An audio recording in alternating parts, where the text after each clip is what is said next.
안녕하세요. 하나님의 깊은 지혜와 사랑을 나누는 시간입니다.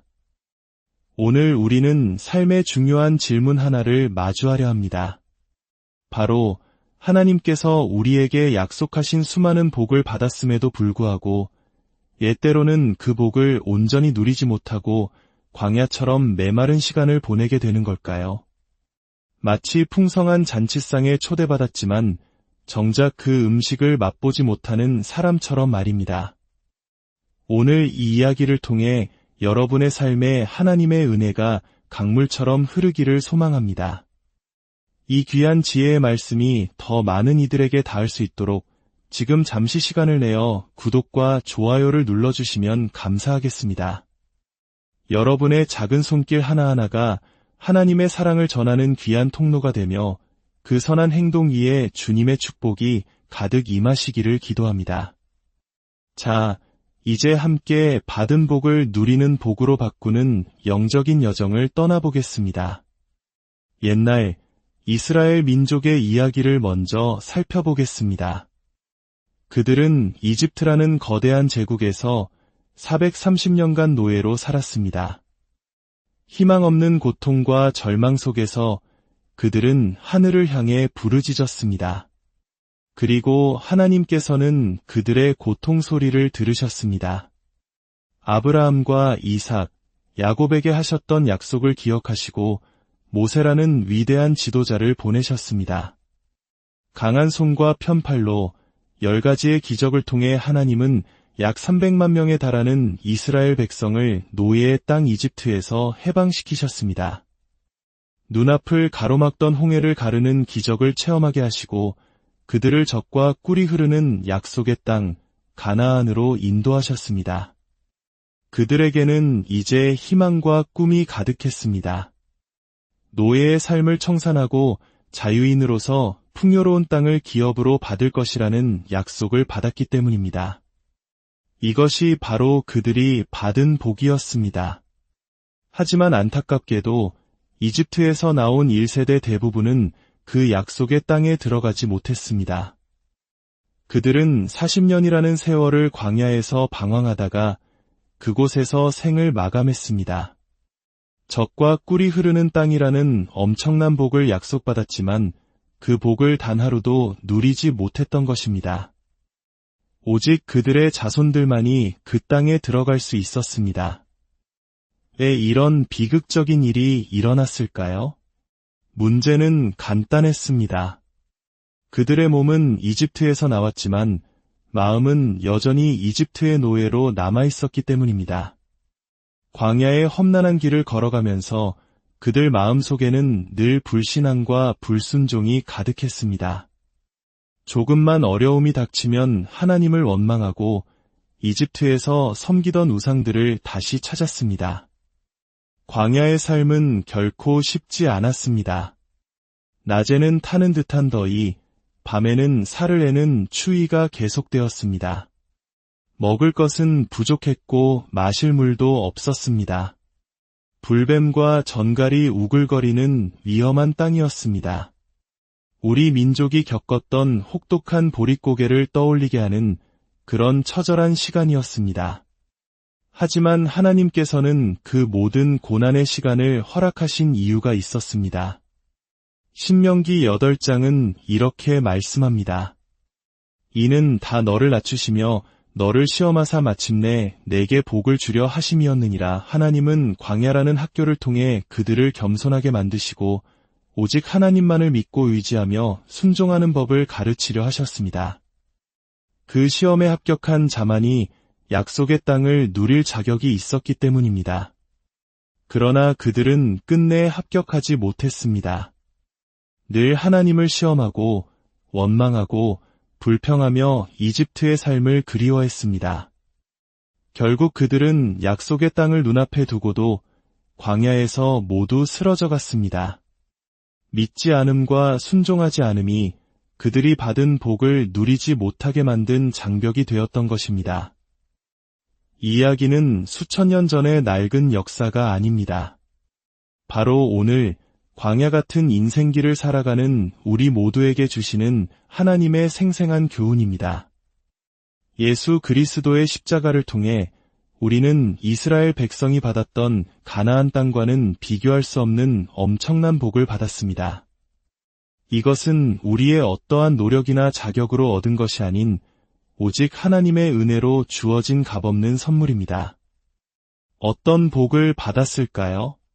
첫째로, 우리는 죄로부터의 용서와 의롭다 하심, 그리고 하나님의 영광에 이르는 복을 받았습니다.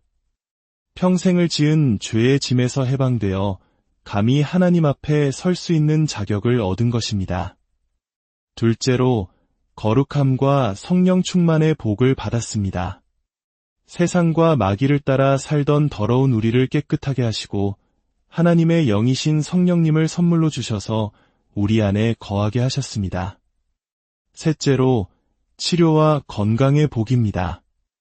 예수님께서 채찍에 맞으심으로 우리가 나음을 입었음을 믿을 때 육신의 질병으로부터 자유로워지는 은혜를 약속받았습니다. 넷째로, 저주에서 해방되어 아브라함의 복을 받는 것입니다. 가시덤불과 엉겅퀴 같던 우리 인생길의 저주를 끊어내시고 하는 일마다 형통케 하시는 아브라함의 복을 허락하셨습니다. 마지막으로, 죽음을 이기는 부활과 영생의 복입니다.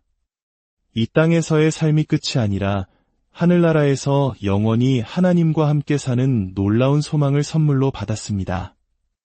이 모든 것을 합쳐 우리는 영혼이 잘되고 범사에 잘되며 강건하고 생명을 얻되 더 풍성히 얻는 삶을 약속받은 것입니다. 우리는 이제 택하신 족속이요 왕같은 제사장이요 거룩한 나라요 그의 소유가 된 백성입니다. 이것이 바로 신약 시대를 살아가는 우리에게 주어진 젖과 꿀이 흐르는 땅입니다. 그런데 왜 수많은 그리스도인들이 이 엄청난 복을 받았음에도 불구하고 여전히 광야에서처럼 근심과 염려, 질병과 가난으로 고통받고 있을까요?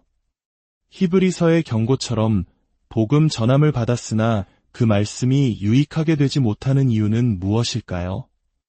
그 해답은 이스라엘 백성의 실패 속에서 찾을 수 있습니다. 받은 복을 누리는 삶으로 들어가기 위해서는 우리에게도 반드시 필요한 몇 가지 조건이 있습니다. 첫째, 절대적인 믿음입니다. 하나님이 주신 복은 믿음을 통해서만 우리의 삶 속에 현실이 됩니다. 환경은 여전히 거칠고 눈앞의 파도는 높을 수 있습니다. 절망적인 감정이 우리를 휩쓸 수도 있습니다. 그러나 믿음은 환경이나 감각을 의지하는 것이 아닙니다. 한밤중 거친 풍랑이 이는 바다 위를 걸어오시는 예수님을 보았을 때 베드로의 이야기를 기억해 보십시오. 그가 주여 저를 명하여 물 위로 오라 하소서라고 외쳤을 때 예수님은 오라고 하셨습니다. 베드로는 믿음으로 배에서 내려 거친 파도 위를 걸었습니다. 그 순간 바다가 잠잠해졌거나 바람이 멎었던 것이 아닙니다. 환경은 그대로였습니다. 오직 그의 시선이 예수님께 고정되어 있었을 때 그는 기적을 체험했습니다. 그러나 그가 시선을 돌려 거센 바람과 파도를 바라보는 순간 그는 두려움에 빠졌고 물에 빠져 들어갔습니다. 바다가 변한 것이 아니라 그의 믿음이 흔들렸기 때문입니다. 우리 삶도 마찬가지입니다. 문제라는 풍랑을 바라보면 우리는 빠져 들어갑니다. 하지만 문제 너머에 계신 전능하신 하나님을 바라볼 때 우리는 그 문제를 밟고 일어설 수 있는 것입니다. 울어도 못하고 힘써도 못하지만 오직 믿으면 능히 할 수 있습니다. 둘째, 옛사람의 삶을 철저히 회개하고 버리는 것입니다. 이스라엘 백성의 가장 큰 문제는 몸은 나왔으나 마음은 애굽에 머물러 있었던 것입니다. 우리 역시 마찬가지입니다. 예수를 믿고 교회에 나와 하나님의 자녀가 되었지만 여전히 세상의 방식, 세상의 가치관을 그대로 붙들고 살아가려 한다면 결코 하나님의 복을 누릴 수 없습니다. 사람이 떡으로만 사는 것이 아니라 하나님의 입에서 나오는 모든 말씀으로 살아야 합니다. 이제 우리는 세상의 방식이 아닌 하나님의 말씀을 따라 사는 새로운 삶의 방식으로 들어왔습니다. 나의 수단과 방법을 내려놓고 그 나라와 그의 의를 먼저 구하는 삶을 살아야 합니다. 그때 하나님께서 우리의 모든 필요를 채워주시는 놀라운 세계를 경험하게 될 것입니다. 우리가 하나님께 가까이 나아갈수록 우리 안의 죄와 허물이 더욱 선명하게 보일 것입니다. 어둠 속에 있을 땐 내 옷이 얼마나 더러운지 알 수 없지만 밝은 빛이 비추면 그 더러움이 드러나는 것과 같습니다. 그 죄들을 철저히 회개하고 버릴 때 하나님과 우리 사이를 가로막는 담이 허물어지고 축복의 통로가 열리게 됩니다. 셋째, 오직 하나님 한 분만을 섬기는 것입니다. 우리는 무엇이든 섬기도록 지음받은 존재입니다. 우리 마음이라는 성전에는 하나님이 거하시거나 혹은 마귀가 거하거나 둘 중 하나입니다. 하나님과 우상을 겸하여 섬길 수는 없습니다. 이스라엘 백성은 광야에서 하나님을 따라가면서도 마음 한편으로는 애굽의 우상들을 버리지 못했습니다. 하나님은 질투하시는 하나님이십니다. 하나님 외에 다른 신을 두는 것을 결코 용납하지 않으십니다. 오늘날 우리의 우상은 무엇입니까? 돈, 명예, 권력, 자녀, 혹은 자기 자신일 수도 있습니다. 우리 마음의 보좌에 하나님 대신 다른 것을 올려놓는 한 우리는 결코 하나님의 온전한 축복을 경험할 수 없습니다. 모든 우상을 과감히 내어버리고 오직 하나님만이 우리 삶의 주인이심을 고백할 때 비로소 참된 안식과 풍요를 누리게 될 것입니다. 사랑하는 성도 여러분, 우리의 신앙 여정은 마치 야곱이 야복강 나루에서 씨름했던 것과 같습니다. 4가지의 단계를 거치게 됩니다. 첫 번째는 희망의 단계입니다. 하나님의 약속을 붙들고 꿈과 비전을 품는 시기입니다. 야곱이 고향으로 돌아가고자 했던 것처럼 우리도 부푼 기대를 안고 출발합니다.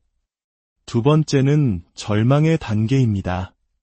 희망을 품고 나아갔지만 내 힘으로는 도저히 해결할 수 없는 거대한 벽을 만나는 시기입니다.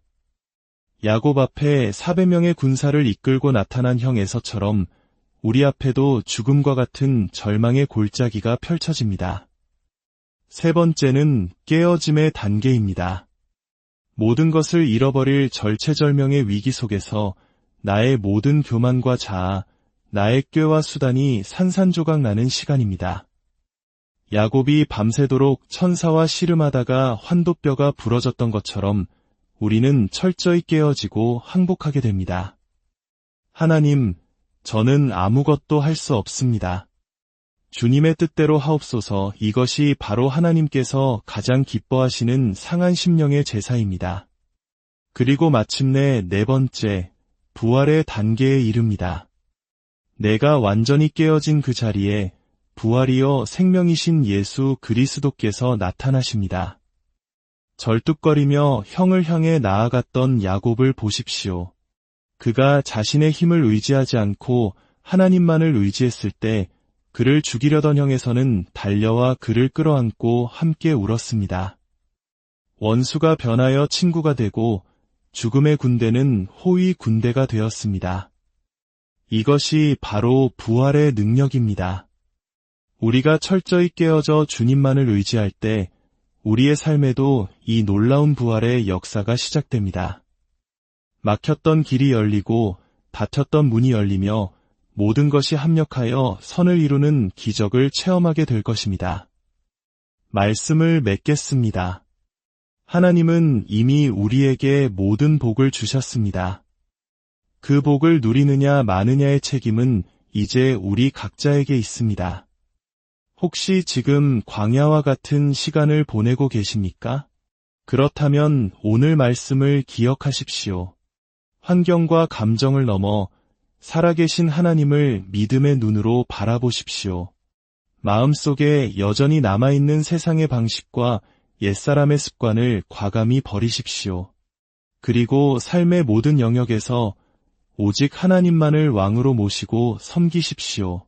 그리할 때 여러분이 받은 복은 더 이상 관념 속의 약속이 아니라 여러분의 삶 속에서 매일매일 생생하게 체험하는 누리는 복이 될 것입니다. 여러분의 가정이, 일터가, 그리고 여러분의 삶 자체가 젖과 꿀이 흐르는 약속의 땅이 될 것입니다. 다 함께 기도하겠습니다.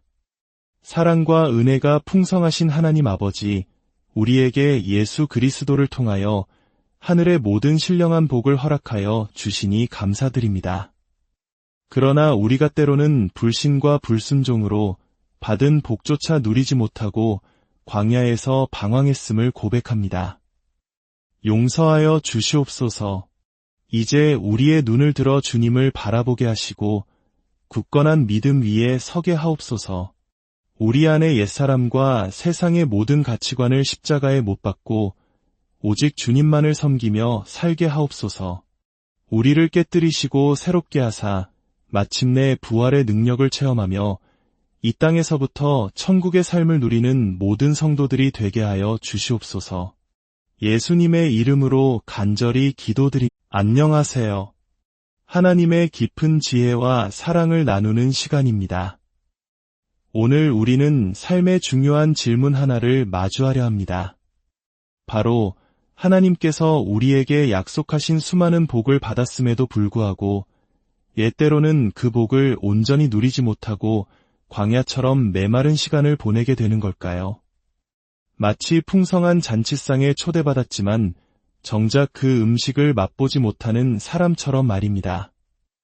오늘 이 이야기를 통해 여러분의 삶에 하나님의 은혜가 강물처럼 흐르기를 소망합니다. 이 귀한 지혜의 말씀이 더 많은 이들에게 닿을 수 있도록 지금 잠시 시간을 내어 구독과 좋아요를 눌러주시면 감사하겠습니다. 여러분의 작은 손길 하나하나가 하나님의 사랑을 전하는 귀한 통로가 되며 그 선한 행동 위에 주님의 축복이 가득 임하시기를 기도합니다. 자, 이제 함께 받은 복을 누리는 복으로 바꾸는 영적인 여정을 떠나보겠습니다. 옛날 이스라엘 민족의 이야기를 먼저 살펴보겠습니다. 그들은 이집트라는 거대한 제국에서 430년간 노예로 살았습니다. 희망 없는 고통과 절망 속에서 그들은 하늘을 향해 부르짖었습니다. 그리고 하나님께서는 그들의 고통 소리를 들으셨습니다. 아브라함과 이삭, 야곱에게 하셨던 약속을 기억하시고 모세라는 위대한 지도자를 보내셨습니다. 강한 손과 편팔로 10가지의 기적을 통해 하나님은 약 300만 명에 달하는 이스라엘 백성을 노예의 땅 이집트에서 해방시키셨습니다. 눈앞을 가로막던 홍해를 가르는 기적을 체험하게 하시고 그들을 젖과 꿀이 흐르는 약속의 땅 가나안으로 인도하셨습니다. 그들에게는 이제 희망과 꿈이 가득했습니다. 노예의 삶을 청산하고 자유인으로서 풍요로운 땅을 기업으로 받을 것이라는 약속을 받았기 때문입니다. 이것이 바로 그들이 받은 복이었습니다. 하지만 안타깝게도 이집트에서 나온 1세대 대부분은 그 약속의 땅에 들어가지 못했습니다. 그들은 40년이라는 세월을 광야에서 방황하다가 그곳에서 생을 마감했습니다. 젖과 꿀이 흐르는 땅이라는 엄청난 복을 약속받았지만 그 복을 단 하루도 누리지 못했던 것입니다. 오직 그들의 자손들만이 그 땅에 들어갈 수 있었습니다. 왜 이런 비극적인 일이 일어났을까요? 문제는 간단했습니다. 그들의 몸은 이집트에서 나왔지만 마음은 여전히 이집트의 노예로 남아있었기 때문입니다. 광야의 험난한 길을 걸어가면서 그들 마음속에는 늘 불신앙과 불순종이 가득했습니다. 조금만 어려움이 닥치면 하나님을 원망하고 이집트에서 섬기던 우상들을 다시 찾았습니다. 광야의 삶은 결코 쉽지 않았습니다. 낮에는 타는 듯한 더위, 밤에는 살을 내는 추위가 계속되었습니다. 먹을 것은 부족했고 마실 물도 없었습니다. 불뱀과 전갈이 우글거리는 위험한 땅이었습니다. 우리 민족이 겪었던 혹독한 보릿고개를 떠올리게 하는 그런 처절한 시간이었습니다. 하지만 하나님께서는 그 모든 고난의 시간을 허락하신 이유가 있었습니다. 신명기 8장은 이렇게 말씀합니다. 이는 다 너를 낮추시며 너를 시험하사 마침내 내게 복을 주려 하심이었느니라. 하나님은 광야라는 학교를 통해 그들을 겸손하게 만드시고 오직 하나님만을 믿고 의지하며 순종하는 법을 가르치려 하셨습니다. 그 시험에 합격한 자만이 약속의 땅을 누릴 자격이 있었기 때문입니다. 그러나 그들은 끝내 합격하지 못했습니다. 늘 하나님을 시험하고 원망하고 불평하며 이집트의 삶을 그리워했습니다. 결국 그들은 약속의 땅을 눈앞에 두고도 광야에서 모두 쓰러져 갔습니다. 믿지 않음과 순종하지 않음이 그들이 받은 복을 누리지 못하게 만든 장벽이 되었던 것입니다. 이 이야기는 수천 년 전의 낡은 역사가 아닙니다. 바로 오늘 광야 같은 인생길을 살아가는 우리 모두에게 주시는 하나님의 생생한 교훈입니다. 예수 그리스도의 십자가를 통해 우리는 이스라엘 백성이 받았던 가나안 땅과는 비교할 수 없는 엄청난 복을 받았습니다. 이것은 우리의 어떠한 노력이나 자격으로 얻은 것이 아닌 오직 하나님의 은혜로 주어진 값없는 선물입니다. 어떤 복을 받았을까요? 첫째로 우리는 죄로부터의 용서와 의롭다 하심, 그리고 하나님의 영광에 이르는 복을 받았습니다. 평생을 지은 죄의 짐에서 해방되어 감히 하나님 앞에 설 수 있는 자격을 얻은 것입니다. 둘째로 거룩함과 성령 충만의 복을 받았습니다. 세상과 마귀를 따라 살던 더러운 우리를 깨끗하게 하시고 하나님의 영이신 성령님을 선물로 주셔서 우리 안에 거하게 하셨습니다. 셋째로 치료와 건강의 복입니다. 예수님께서 채찍에 맞으심으로 우리가 나음을 입었음을 믿을 때 육신의 질병으로부터 자유로워지는 은혜를 약속받았습니다. 넷째로 저주에서 해방되어 아브라함의 복을 받는 것입니다. 가시덤불과 엉겅퀴 같던 우리 인생길의 저주를 끊어내시고 하는 일마다 형통케 하시는 아브라함의 복을 허락하셨습니다. 마지막으로 죽음을 이기는 부활과 영생의 복입니다. 이 땅에서의 삶이 끝이 아니라 하늘나라에서 영원히 하나님과 함께 사는 놀라운 소망을 선물로 받았습니다. 이 모든 것을 합쳐 우리는 영혼이 잘되고 범사에 잘되며 강건하고 생명을 얻되 더 풍성히 얻는 삶을 약속받은 것입니다. 우리는 이제 택하신 족속이요 왕같은 제사장이요 거룩한 나라요 그의 소유가 된 백성입니다. 이것이 바로 신약 시대를 살아가는 우리에게 주어진 젖과 꿀이 흐르는 땅입니다. 그런데 왜 수많은 그리스도인들이 이 엄청난 복을 받았음에도 불구하고 여전히 광야에서처럼 근심과 염려, 질병과 가난으로 고통받고 있을까요? 히브리서의 경고처럼 복음 전함을 받았으나 그 말씀이 유익하게 되지 못하는 이유는 무엇일까요? 그 해답은 이스라엘 백성의 실패 속에서 찾을 수 있습니다. 받은 복을 누리는 삶으로 들어가기 위해서는 우리에게도 반드시 필요한 몇 가지 조건이 있습니다. 첫째, 절대적인 믿음입니다. 하나님이 주신 복은 믿음을 통해서만 우리의 삶 속에 현실이 됩니다. 환경은 여전히 거칠고 눈앞의 파도는 높을 수 있습니다. 절망적인 감정이 우리를 휩쓸 수도 있습니다. 그러나 믿음은 환경이나 감각을 의지하는 것이 아닙니다. 한밤중 거친 풍랑이 이는 바다 위를 걸어오시는 예수님을 보았을 때 베드로의 이야기를 기억해 보십시오. 그가 주여 저를 명하여 물 위로 오라 하소서라고 외쳤을 때 예수님은 오라고 하셨습니다. 베드로는 믿음으로 배에서 내려 거친 파도 위를 걸었습니다. 그 순간 바다가 잠잠해졌거나 바람이 멎었던 것이 아닙니다. 환경은 그대로였습니다. 오직 그의 시선이 예수님께 고정되어 있었을 때 그는 기적을 체험했습니다. 그러나 그가 시선을 돌려 거센 바람과 파도를 바라보는 순간 그는 두려움에 빠졌고 물에 빠져 들어갔습니다. 바다가 변한 것이 아니라 그의 믿음이 흔들렸기 때문입니다. 우리 삶도 마찬가지입니다. 문제라는 풍랑을 바라보면 우리는 빠져 들어갑니다. 하지만 문제 너머에 계신 전능하신 하나님을 바라볼 때 우리는 그 문제를 밟고 일어설 수 있는 것입니다. 울어도 못하고 힘써도 못하지만 오직 믿으면 능히 할 수 있습니다. 둘째, 옛사람의 삶을 철저히 회개하고 버리는 것입니다. 이스라엘 백성의 가장 큰 문제는 몸은 나왔으나 마음은 애굽에 머물러 있었던 것입니다. 우리 역시 마찬가지입니다. 예수를 믿고 교회에 나와 하나님의 자녀가 되었지만 여전히 세상의 방식, 세상의 가치관을 그대로 붙들고 살아가려 한다면 결코 하나님의 복을 누릴 수 없습니다. 사람이 떡으로만 사는 것이 아니라 하나님의 입에서 나오는 모든 말씀으로 살아야 합니다.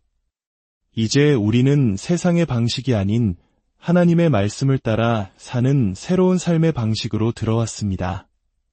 나의 수단과 방법을 내려놓고 그 나라와 그의 의를 먼저 구하는 삶을 살아야 합니다. 그때 하나님께서 우리의 모든 필요를 채워주시는 놀라운 세계를 경험하게 될 것입니다. 우리가 하나님께 가까이 나아갈수록 우리 안의 죄와 허물이 더욱 선명하게 보일 것입니다. 어둠 속에 있을 땐 내 옷이 얼마나 더러운지 알 수 없지만 밝은 빛이 비추면 그 더러움이 드러나는 것과 같습니다. 그 죄들을 철저히 회개하고 버릴 때 하나님과 우리 사이를 가로막는 담이 허물어지고 축복의 통로가 열리게 됩니다. 셋째, 오직 하나님 한 분만을 섬기는 것입니다. 우리는 무엇이든 섬기도록 지음받은 존재입니다. 우리 마음이라는 성전에는 하나님이 거하시거나 혹은 마귀가 거하거나 둘 중 하나입니다. 하나님과 우상을 겸하여 섬길 수는 없습니다. 이스라엘 백성은 광야에서 하나님을 따라가면서도 마음 한편으로는 애굽의 우상들을 버리지 못했습니다. 하나님은 질투하시는 하나님이십니다. 하나님 외에 다른 신을 두는 것을 결코 용납하지 않으십니다. 오늘날 우리의 우상은 무엇입니까? 돈, 명예, 권력, 자녀, 혹은 자기 자신일 수도 있습니다. 우리 마음의 보좌에 하나님 대신 다른 것을 올려놓는 한 우리는 결코 하나님의 온전한 축복을 경험할 수 없습니다. 모든 우상을 과감히 내어버리고 오직 하나님만이 우리 삶의 주인이심을 고백할 때 비로소 참된 안식과 풍요를 누리게 될 것입니다. 사랑하는 성도 여러분, 우리의 신앙 여정은 마치 야곱이 야복강 나루에서 씨름했던 것과 같습니다. 4가지의 단계를 거치게 됩니다. 첫 번째는 희망의 단계입니다. 하나님의 약속을 붙들고 꿈과 비전을 품는 시기입니다. 야곱이 고향으로 돌아가고자 했던 것처럼 우리도 부푼 기대를 안고 출발합니다. 두 번째는 절망의 단계입니다. 희망을 품고 나아갔지만 내 힘으로는 도저히 해결할 수 없는 거대한 벽을 만나는 시기입니다. 야곱 앞에 400명의 군사를 이끌고 나타난 형 에서처럼 우리 앞에도 죽음과 같은 절망의 골짜기가 펼쳐집니다. 세 번째는 깨어짐의 단계입니다. 모든 것을 잃어버릴 절체절명의 위기 속에서 나의 모든 교만과 자아, 나의 꾀와 수단이 산산조각 나는 시간입니다. 야곱이 밤새도록 천사와 씨름하다가 환도뼈가 부러졌던 것처럼 우리는 철저히 깨어지고 항복하게 됩니다. 하나님, 저는 아무것도 할 수 없습니다. 주님의 뜻대로 하옵소서. 이것이 바로 하나님께서 가장 기뻐하시는 상한 심령의 제사입니다. 그리고 마침내 4번째, 부활의 단계에 이릅니다.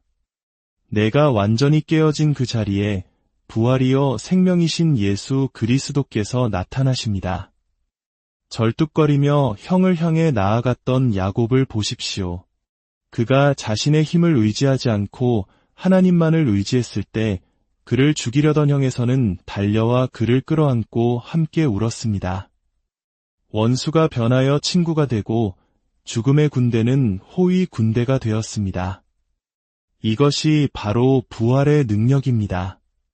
우리가 철저히 깨어져 주님만을 의지할 때 우리의 삶에도 이 놀라운 부활의 역사가 시작됩니다. 막혔던 길이 열리고 닫혔던 문이 열리며 모든 것이 합력하여 선을 이루는 기적을 체험하게 될 것입니다. 말씀을 맺겠습니다. 하나님은 이미 우리에게 모든 복을 주셨습니다. 그 복을 누리느냐 마느냐의 책임은 이제 우리 각자에게 있습니다. 혹시 지금 광야와 같은 시간을 보내고 계십니까? 그렇다면 오늘 말씀을 기억하십시오. 환경과 감정을 넘어 살아계신 하나님을 믿음의 눈으로 바라보십시오. 마음속에 여전히 남아있는 세상의 방식과 옛사람의 습관을 과감히 버리십시오. 그리고 삶의 모든 영역에서 오직 하나님만을 왕으로 모시고 섬기십시오. 그리할 때 여러분이 받은 복은 더 이상 관념 속의 약속이 아니라 여러분의 삶 속에서 매일매일 생생하게 체험하는 누리는 복이 될 것입니다. 여러분의 가정이, 일터가, 그리고 여러분의 삶 자체가 젖과 꿀이 흐르는 약속의 땅이 될 것입니다. 다 함께 기도하겠습니다. 사랑과 은혜가 풍성하신 하나님 아버지, 우리에게 예수 그리스도를 통하여 하늘의 모든 신령한 복을 허락하여 주시니 감사드립니다.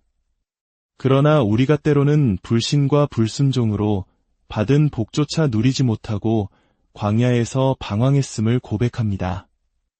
용서하여 주시옵소서. 이제 우리의 눈을 들어 주님을 바라보게 하시고 굳건한 믿음 위에 서게 하옵소서. 우리 안의 옛사람과 세상의 모든 가치관을 십자가에 못 박고 오직 주님만을 섬기며 살게 하옵소서. 우리를 깨뜨리시고 새롭게 하사 마침내 부활의 능력을 체험하며 이 땅에서부터 천국의 삶을 누리는 모든 성도들이 되게 하여 주시옵소서. 예수님의 이름으로 간절히 기도드립니다. 안녕하세요. 하나님의 깊은 지혜와 사랑을 나누는 시간입니다. 오늘 우리는 삶의 중요한 질문 하나를 마주하려 합니다. 바로 하나님께서 우리에게 약속하신 수많은 복을 받았음에도 불구하고 예때로는 그 복을 온전히 누리지 못하고 광야처럼 메마른 시간을 보내게 되는 걸까요? 마치 풍성한 잔치상에 초대받았지만 정작 그 음식을 맛보지 못하는 사람처럼 말입니다. 오늘 이 이야기를 통해 여러분의 삶에 하나님의 은혜가 강물처럼 흐르기를 소망합니다. 이 귀한 지혜의 말씀이 더 많은 이들에게 닿을 수 있도록 지금 잠시 시간을 내어 구독과 좋아요를 눌러주시면 감사하겠습니다. 여러분의 작은 손길 하나하나가 하나님의 사랑을 전하는 귀한 통로가 되며 그 선한 행동 위에 주님의 축복이 가득 임하시기를 기도합니다. 자, 이제 함께 받은 복을 누리는 복으로 바꾸는 영적인 여정을 떠나보겠습니다. 옛날 이스라엘 민족의 이야기를 먼저 살펴보겠습니다. 그들은 이집트라는 거대한 제국에서 430년간 노예로 살았습니다. 희망 없는 고통과 절망 속에서 그들은 하늘을 향해 부르짖었습니다. 그리고 하나님께서는 그들의 고통 소리를 들으셨습니다. 아브라함과 이삭, 야곱에게 하셨던 약속을 기억하시고 모세라는 위대한 지도자를 보내셨습니다. 강한 손과 편팔로 10가지의 기적을 통해 하나님은 약 300만 명에 달하는 이스라엘 백성을 노예의 땅 이집트에서 해방시키셨습니다. 눈앞을 가로막던 홍해를 가르는 기적을 체험하게 하시고 그들을 젖과 꿀이 흐르는 약속의 땅 가나안으로 인도하셨습니다. 그들에게는 이제 희망과 꿈이 가득했습니다. 노예의 삶을 청산하고 자유인으로서 풍요로운 땅을 기업으로 받을 것이라는 약속을 받았기 때문입니다. 이것이 바로 그들이 받은 복이었습니다. 하지만 안타깝게도 이집트에서 나온 1세대 대부분은 그 약속의 땅에 들어가지 못했습니다. 그들은 40년이라는 세월을 광야에서 방황하다가 그곳에서 생을 마감했습니다. 젖과 꿀이 흐르는 땅이라는 엄청난 복을 약속받았지만 그 복을 단 하루도 누리지 못했던 것입니다. 오직 그들의 자손들만이 그 땅에 들어갈 수 있었습니다. 왜 이런 비극적인 일이 일어났을까요? 문제는 간단했습니다. 그들의 몸은 이집트에서 나왔지만 마음은 여전히 이집트의 노예로 남아있었기 때문입니다. 광야의 험난한 길을 걸어가면서 그들 마음속에는 늘 불신앙과 불순종이 가득했습니다. 조금만 어려움이 닥치면 하나님을 원망하고 이집트에서 섬기던 우상들을 다시 찾았습니다. 광야의 삶은 결코 쉽지 않았습니다. 낮에는 타는 듯한 더위, 밤에는 살을 내는 추위가 계속되었습니다. 먹을 것은 부족했고 마실 물도 없었습니다. 불뱀과 전갈이 우글거리는 위험한 땅이었습니다. 우리 민족이 겪었던 혹독한 보릿고개를 떠올리게 하는 그런 처절한 시간이었습니다. 하지만 하나님께서는 그 모든 고난의 시간을 허락하신 이유가 있었습니다. 신명기 8장은 이렇게 말씀합니다. 이는 다 너를 낮추시며 너를 시험하사 마침내 내게 복을 주려 하심이었느니라. 하나님은 광야라는 학교를 통해 그들을 겸손하게 만드시고 오직 하나님만을 믿고 의지하며 순종하는 법을 가르치려 하셨습니다. 그 시험에 합격한 자만이 약속의 땅을 누릴 자격이 있었기 때문입니다. 그러나 그들은 끝내 합격하지 못했습니다. 늘 하나님을 시험하고 원망하고 불평하며 이집트의 삶을 그리워했습니다. 결국 그들은 약속의 땅을 눈앞에 두고도 광야에서 모두 쓰러져 갔습니다. 믿지 않음과 순종하지 않음이 그들이 받은 복을 누리지 못하게 만든 장벽이 되었던 것입니다. 이 이야기는 수천 년 전의 낡은 역사가 아닙니다. 바로 오늘 광야 같은 인생길을 살아가는 우리 모두에게 주시는 하나님의 생생한 교훈입니다. 예수 그리스도의 십자가를 통해 우리는 이스라엘 백성이 받았던 가나안 땅과는 비교할 수 없는 엄청난 복을 받았습니다.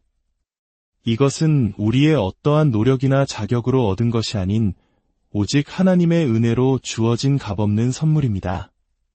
어떤 복을 받았을까요? 첫째로 우리는 죄로부터의 용서와 의롭다 하심, 그리고 하나님의 영광에 이르는 복을 받았습니다. 평생을 지은 죄의 짐에서 해방되어 감히 하나님 앞에 설 수 있는 자격을 얻은 것입니다. 둘째로 거룩함과 성령 충만의 복을 받았습니다. 세상과 마귀를 따라 살던 더러운 우리를 깨끗하게 하시고 하나님의 영이신 성령님을 선물로 주셔서 우리 안에 거하게 하셨습니다. 셋째로 치료와 건강의 복입니다.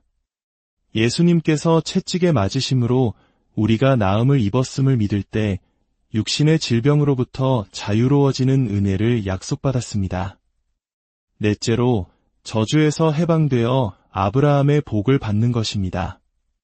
가시덤불과 엉겅퀴 같던 우리 인생길의 저주를 끊어내시고 하는 일마다 형통케 하시는 아브라함의 복을 허락하셨습니다. 마지막으로 죽음을 이기는 부활과 영생의 복입니다. 이 땅에서의 삶이 끝이 아니라 하늘나라에서 영원히 하나님과 함께 사는 놀라운 소망을 선물로 받았습니다.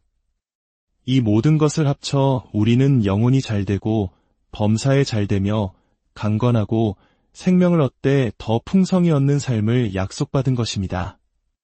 우리는 이제 택하신 족속이요 왕같은 제사장이요 거룩한 나라요 그의 소유가 된 백성입니다. 이것이 바로 신약 시대를 살아가는 우리에게 주어진 젖과 꿀이 흐르는 땅입니다. 그런데 왜 수많은 그리스도인들이 이 엄청난 복을 받았음에도 불구하고 여전히 광야에서처럼 근심과 염려, 질병과 가난으로 고통받고 있을까요? 히브리서의 경고처럼 복음 전함을 받았으나 그 말씀이 유익하게 되지 못하는 이유는 무엇일까요? 그 해답은 이스라엘 백성의 실패 속에서 찾을 수 있습니다. 받은 복을 누리는 삶으로 들어가기 위해서는 우리에게도 반드시 필요한 몇 가지 조건이 있습니다. 첫째, 절대적인 믿음입니다. 하나님이 주신 복은 믿음을 통해서만 우리의 삶 속에 현실이 됩니다. 환경은 여전히 거칠고 눈앞의 파도는 높을 수 있습니다. 절망적인 감정이 우리를 휩쓸 수도 있습니다. 그러나 믿음은 환경이나 감각을 의지하는 것이 아닙니다. 한밤중 거친 풍랑이 이는 바다 위를 걸어오시는 예수님을 보았을 때 베드로의 이야기를 기억해 보십시오. 그가 주여, 저를 명하여 물 위로 오라 하소서라고 외쳤을 때 예수님은 오라고 하셨습니다. 베드로는 믿음으로 배에서 내려 거친 파도 위를 걸었습니다. 그 순간 바다가 잠잠해졌거나 바람이 멎었던 것이 아닙니다. 환경은 그대로였습니다. 오직 그의 시선이 예수님께 고정되어 있었을 때 그는 기적을 체험했습니다. 그러나 그가 시선을 돌려 거센 바람과 파도를 바라보는 순간 그는 두려움에 빠졌고 물에 빠져 들어갔습니다. 바다가 변한 것이 아니라 그의 믿음이 흔들렸기 때문입니다. 우리 삶도 마찬가지입니다. 문제라는 풍랑을 바라보면 우리는 빠져 들어갑니다. 하지만 문제 너머에 계신 전능하신 하나님을 바라볼 때 우리는 그 문제를 밟고 일어설 수 있는 것입니다. 울어도 못하고 힘써도 못하지만 오직 믿으면 능히 할 수 있습니다. 둘째, 옛사람의 삶을 철저히 회개하고 버리는 것입니다. 이스라엘 백성의 가장 큰 문제는 몸은 나왔으나 마음은 애굽에 머물러 있었던 것입니다. 우리 역시 마찬가지입니다. 예수를 믿고 교회에 나와 하나님의 자녀가 되었지만 여전히 세상의 방식, 세상의 가치관을 그대로 붙들고 살아가려 한다면 결코 하나님의 복을 누릴 수 없습니다. 사람이 떡으로만 사는 것이 아니라 하나님의 입에서 나오는 모든 말씀으로 살아야 합니다. 이제 우리는 세상의 방식이 아닌 하나님의 말씀을 따라 사는 새로운 삶의 방식으로 들어왔습니다. 나의 수단과 방법을 내려놓고 그 나라와 그의 의를 먼저 구하는 삶을 살아야 합니다. 그때 하나님께서 우리의 모든 필요를 채워주시는 놀라운 세계를 경험하게 될 것입니다. 우리가 하나님께 가까이 나아갈수록 우리 안의 죄와 허물이 더욱 선명하게 보일 것입니다. 어둠 속에 있을 땐 내 옷이 얼마나 더러운지 알 수 없지만 밝은 빛이 비추면 그 더러움이 드러나는 것과 같습니다. 그 죄들을 철저히 회개하고 버릴 때 하나님과 우리 사이를 가로막는 담이 허물어지고 축복의 통로가 열리게 됩니다. 셋째, 오직 하나님 한 분만을 섬기는 것입니다. 우리는 무엇이든 섬기도록 지음받은 존재입니다.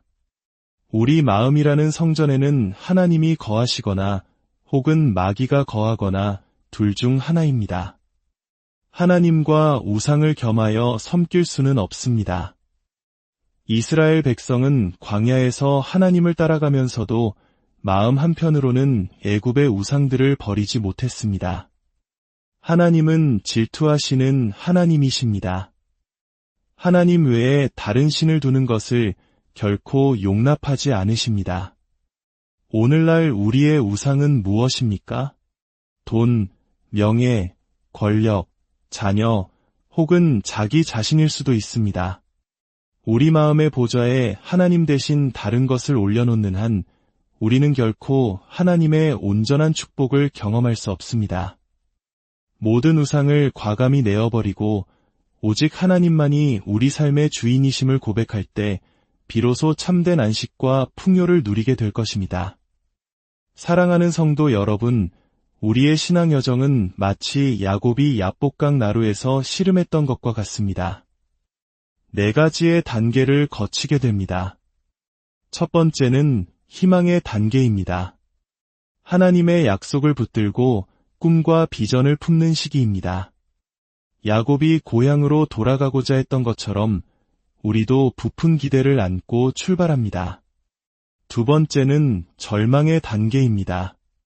희망을 품고 나아갔지만 내 힘으로는 도저히 해결할 수 없는 거대한 벽을 만나는 시기입니다. 야곱 앞에 400명의 군사를 이끌고 나타난 형 에서처럼 우리 앞에도 죽음과 같은 절망의 골짜기가 펼쳐집니다. 세 번째는 깨어짐의 단계입니다. 모든 것을 잃어버릴 절체절명의 위기 속에서 나의 모든 교만과 자아, 나의 꾀와 수단이 산산조각 나는 시간입니다. 야곱이 밤새도록 천사와 씨름하다가 환도뼈가 부러졌던 것처럼 우리는 철저히 깨어지고 항복하게 됩니다. 하나님, 저는 아무것도 할 수 없습니다. 주님의 뜻대로 하옵소서. 이것이 바로 하나님께서 가장 기뻐하시는 상한 심령의 제사입니다. 그리고 마침내 네 번째, 부활의 단계에 이릅니다.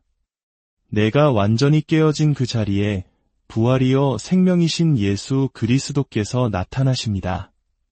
절뚝거리며 형을 향해 나아갔던 야곱을 보십시오. 그가 자신의 힘을 의지하지 않고 하나님만을 의지했을 때 그를 죽이려던 형에서는 달려와 그를 끌어안고 함께 울었습니다. 원수가 변하여 친구가 되고 죽음의 군대는 호의 군대가 되었습니다. 이것이 바로 부활의 능력입니다. 우리가 철저히 깨어져 주님만을 의지할 때 우리의 삶에도 이 놀라운 부활의 역사가 시작됩니다. 막혔던 길이 열리고 닫혔던 문이 열리며 모든 것이 합력하여 선을 이루는 기적을 체험하게 될 것입니다. 말씀을 맺겠습니다. 하나님은 이미 우리에게 모든 복을 주셨습니다. 그 복을 누리느냐 마느냐의 책임은 이제 우리 각자에게 있습니다. 혹시 지금 광야와 같은 시간을 보내고 계십니까? 그렇다면 오늘 말씀을 기억하십시오. 환경과 감정을 넘어 살아계신 하나님을 믿음의 눈으로 바라보십시오. 마음속에 여전히 남아있는 세상의 방식과 옛사람의 습관을 과감히 버리십시오. 그리고 삶의 모든 영역에서 오직 하나님만을 왕으로 모시고 섬기십시오. 그리할 때 여러분이 받은 복은 더 이상 관념 속의 약속이 아니라 여러분의 삶 속에서 매일매일 생생하게 체험하는 누리는 복이 될 것입니다. 여러분의 가정이, 일터가, 그리고 여러분의 삶 자체가 젖과 꿀이 흐르는 약속의 땅이 될 것입니다. 다 함께 기도하겠습니다. 사랑과 은혜가 풍성하신 하나님 아버지, 우리에게 예수 그리스도를 통하여 하늘의 모든 신령한 복을 허락하여 주시니 감사드립니다. 그러나 우리가 때로는 불신과 불순종으로 받은 복조차 누리지 못하고 광야에서 방황했음을 고백합니다. 용서하여 주시옵소서. 이제 우리의 눈을 들어 주님을 바라보게 하시고 굳건한 믿음 위에 서게 하옵소서. 우리 안의 옛사람과 세상의 모든 가치관을 십자가에 못 박고 오직 주님만을 섬기며 살게 하옵소서. 우리를 깨뜨리시고 새롭게 하사 마침내 부활의 능력을 체험하며 이 땅에서부터 천국의 삶을 누리는 모든 성도들이 되게 하여 주시옵소서. 예수님의 이름으로 간절히 기도드립니다. 안녕하세요. 하나님의 깊은 지혜와 사랑을 나누는 시간입니다. 오늘 우리는 삶의 중요한 질문 하나를 마주하려 합니다. 바로 하나님께서 우리에게 약속하신 수많은 복을 받았음에도 불구하고 예때로는 그 복을 온전히 누리지 못하고 광야처럼 메마른 시간을 보내게 되는 걸까요?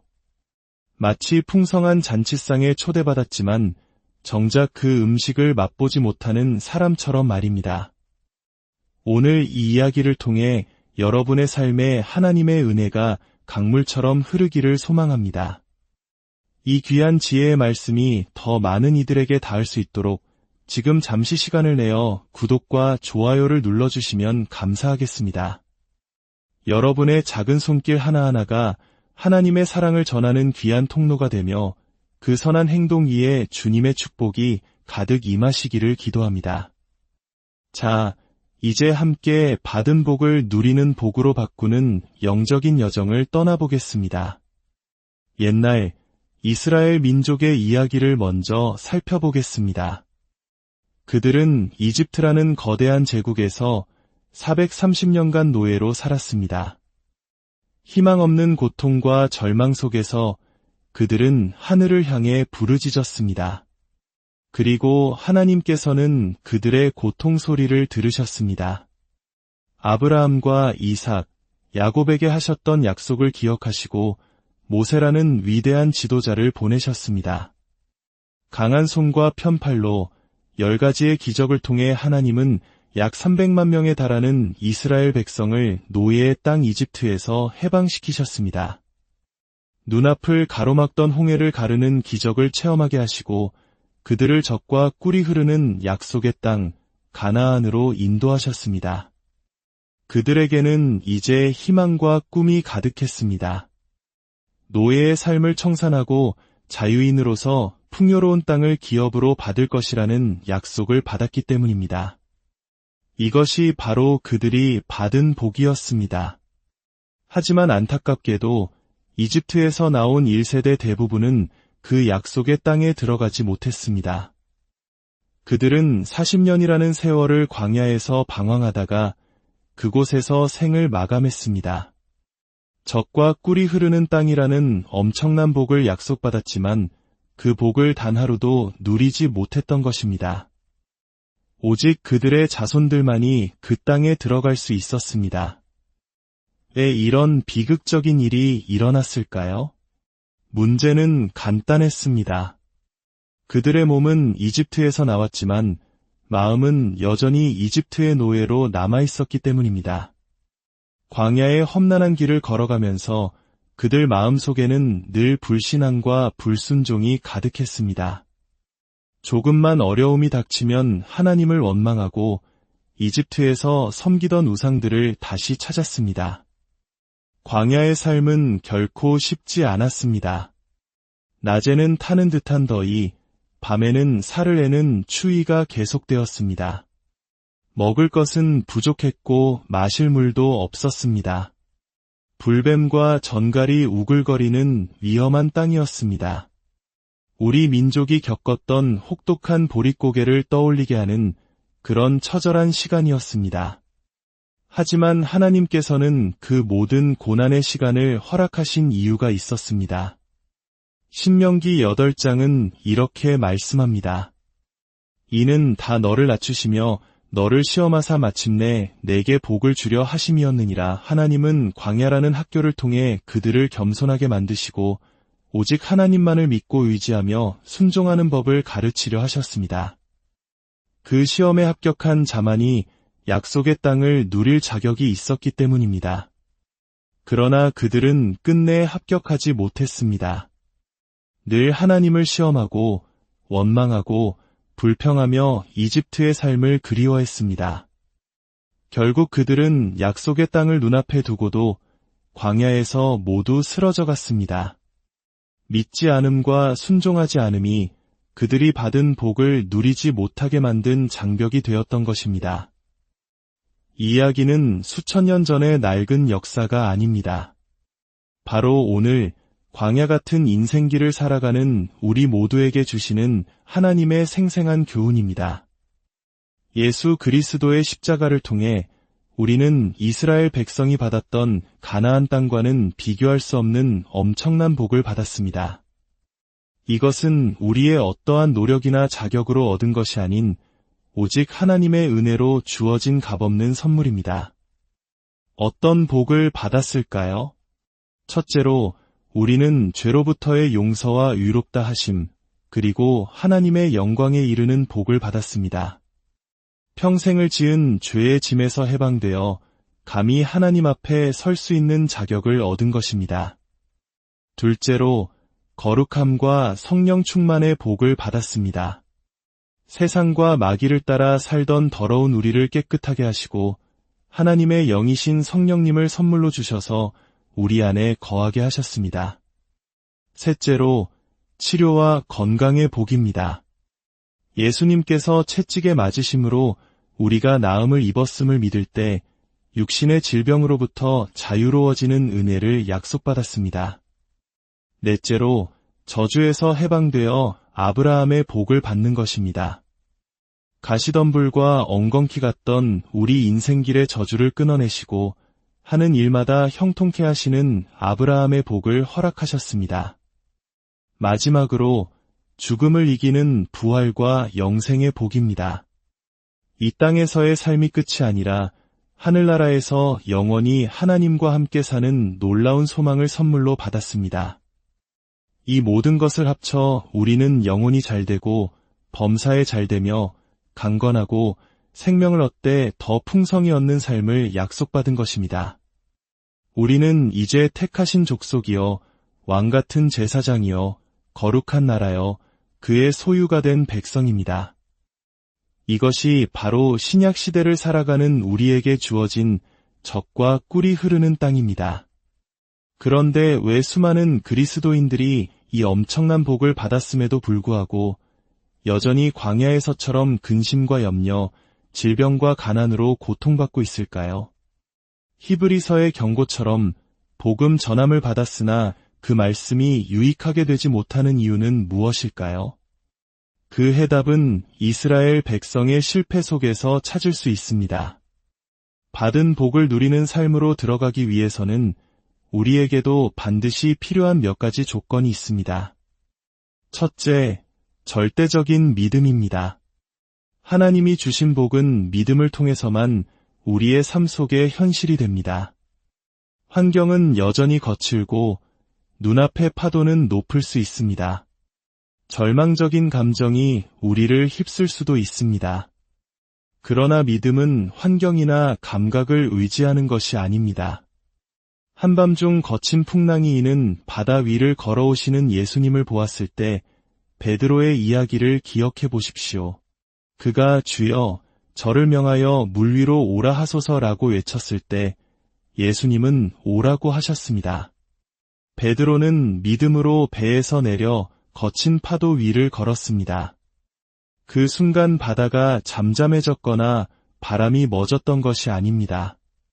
환경은 그대로였습니다.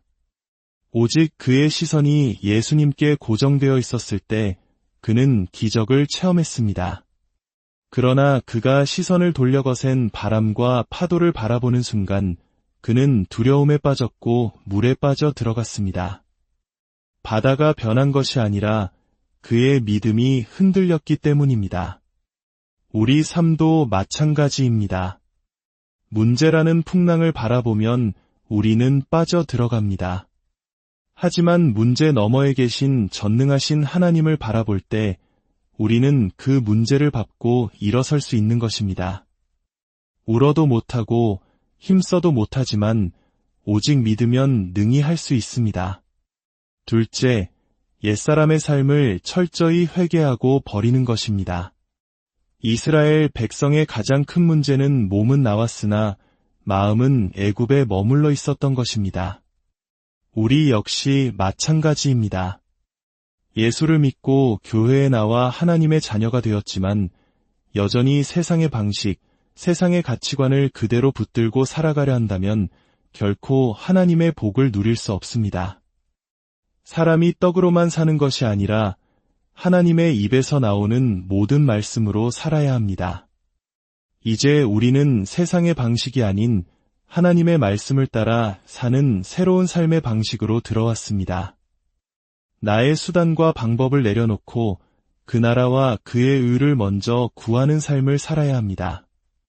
그때 하나님께서 우리의 모든 필요를 채워주시는 놀라운 세계를 경험하게 될 것입니다. 우리가 하나님께 가까이 나아갈수록 우리 안의 죄와 허물이 더욱 선명하게 보일 것입니다. 어둠 속에 있을 땐 내 옷이 얼마나 더러운지 알 수 없지만 밝은 빛이 비추면 그 더러움이 드러나는 것과 같습니다. 그 죄들을 철저히 회개하고 버릴 때 하나님과 우리 사이를 가로막는 담이 허물어지고 축복의 통로가 열리게 됩니다. 셋째, 오직 하나님 한 분만을 섬기는 것입니다. 우리는 무엇이든 섬기도록 지음받은 존재입니다. 우리 마음이라는 성전에는 하나님이 거하시거나 혹은